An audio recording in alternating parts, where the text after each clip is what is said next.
দেখতে দেখতে আরো একটি বছর নীরবে আমাদের জীবন থেকে বিদায় নিতে যাচ্ছে।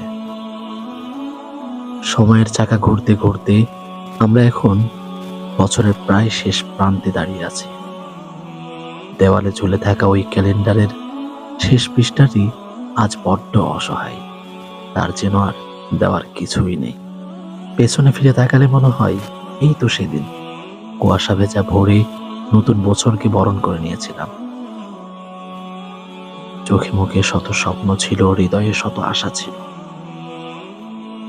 অথচ চোখের পলকেই ৩৬৫টি দিন জীবন থেকে একেবারেই বিদায় নিয়ে চলে গেল, কোনো রকম কোনো অর্জন ছাড়াই। স্মরণ করার মতো কোনো ভালো কাজ আমার চোখে পড়ছে না।